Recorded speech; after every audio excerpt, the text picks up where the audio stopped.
Atomic Habit by James Clear. Chapter 11. Walk slowly, but never backward. In the first day of class, Jerry Uelsman, a professor at the University of Florida, divided his film photography students into two groups. Everyone on the left side of the classroom, he explained, would be in the quantity group.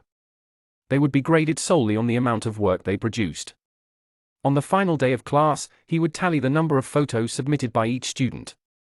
100 photos would rate an A, 90 photos a B, 80 photos a C, and so on. Meanwhile, everyone on the right side of the room would be in the quality group.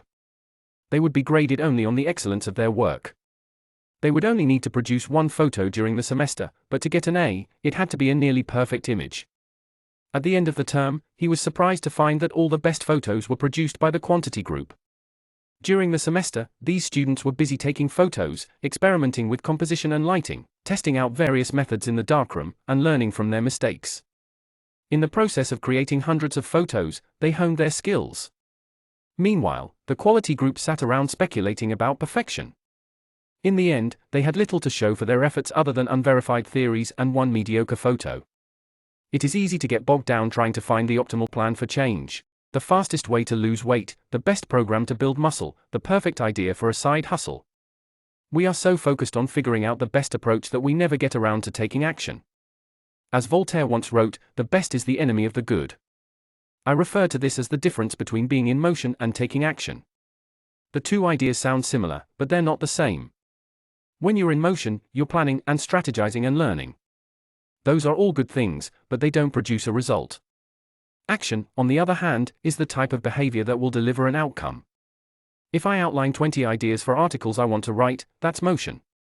If I actually sit down and write an article, that's action. If I search for a better diet plan and read a few books on the topic, that's motion. If I actually eat a healthy meal, that's action. Sometimes motion is useful, but it will never produce an outcome by itself. It doesn't matter how many times you go talk to the personal trainer, that motion will never get you in shape. Only the action of working out will get the result you're looking to achieve. If motion doesn't lead to results, why do we do it? Sometimes we do it because we actually need to plan or learn more. But more often than not, we do it because motion allows us to feel like we're making progress without running the risk of failure. Most of us are experts at avoiding criticism. It doesn't feel good to fail or to be judged publicly, so we tend to avoid situations where that might happen. And that's the biggest reason why you slip into motion rather than taking action. You want to delay failure. It's easy to be in motion and convince yourself that you're still making progress. You think, I've got conversations going with 4 potential clients right now. This is good. We're moving in the right direction. Or, I brainstormed some ideas for that book I want to write. This is coming together. Motion makes you feel like you're getting things done. But really, you're just preparing to get something done.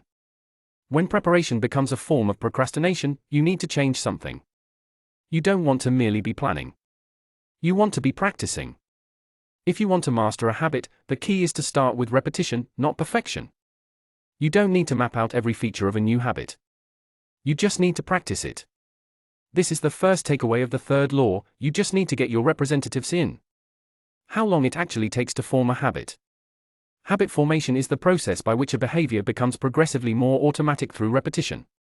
The more you repeat an activity, the more the structure of your brain changes to become efficient at that activity.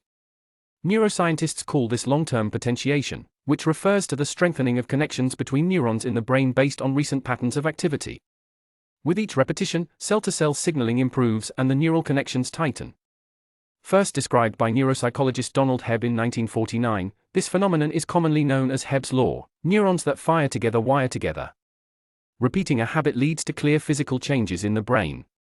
In musicians, the cerebellum, critical for physical movements like plucking a guitar string or pulling a violin bow, is larger than it is in non-musicians. Mathematicians, meanwhile, have increased gray matter in the inferior parietal lobule, which plays a key role in computation and calculation. Its size is directly correlated with the amount of time spent in the field. The older and more experienced the mathematician, the greater the increase in gray matter. When scientists analyzed the brains of taxi drivers in London, they found that the hippocampus, a region of the brain involved in spatial memory, was significantly larger in their subjects than in non-taxi drivers. Even more fascinating, the hippocampus decreased in size when a driver retired. Like the muscles of the body responding to regular weight training, particular regions of the brain adapt as they are used and atrophy as they are abandoned. Of course, the importance of repetition in establishing habits was recognized long before neuroscientists began poking around. In 1860, the English philosopher George H. Lewis noted, in learning to speak a new language, to play on a musical instrument, or to perform unaccustomed movements, great difficulty is felt, because the channels through which each sensation has to pass have not become established. But no sooner has frequent repetition cut a pathway, than this difficulty vanishes. The actions become so automatic that they can be performed while the mind is otherwise engaged. Both common sense and scientific evidence agree, repetition is a form of change. Each time you repeat an action, you are activating a particular neural circuit associated with that habit. This means that simply putting in your representatives is one of the most critical steps you can take to encoding a new habit. It is why the students who took tons of photos improved their skills while those who merely theorized about perfect photos did not. One group engaged in active practice, the other in passive learning. One in action, the other in motion. All habits follow a similar trajectory from effortful practice to automatic behavior, a process known as automaticity. Automaticity is the ability to perform a behavior without thinking about each step, which occurs when the non-conscious mind takes over. A new habit has been formed. On the following page, you'll see what it looks like when researchers track the level of automaticity for an actual habit like walking for 10 minutes each day. The shape of these charts, which scientists call learning curves, reveals an important truth about behavior change. Habits form based on frequency, not time. Walking 10 minutes per day. This graph shows someone who built the habit of walking for 10 minutes after breakfast each day. Notice that as the repetitions increase, so does automaticity, until the behavior is as easy and automatic as it can be. One of the most common questions I hear is, how long does it take to build a new habit? But what people really should be asking is, how many does it take to form a new habit? That is, how many repetitions are required to make a habit automatic? There is nothing magical about time passing with regard to habit formation. It doesn't matter if it's been 21 days or 30 days or 300 days. What matters is the rate at which you perform the behavior. You could do something twice in 30 days, or 200 times. It's the frequency that makes the difference. Your current habits have been internalized over the course of hundreds, if not thousands, of repetitions. New habits require the same level of frequency. You need to string together enough successful attempts until the behavior is firmly embedded in your mind and you cross the habit line. In practice, it doesn't really matter how long it takes for a habit to become automatic. What matters is that you take the actions you need to take to make progress. Whether an action is fully automatic is of less importance. To build a habit, you need to practice it. And the most effective way to make practice happen is to adhere to the third law of behavior change: make it easy. The chapters that follow will show you how to do exactly that. Thank you for watching. Please like and subscribe.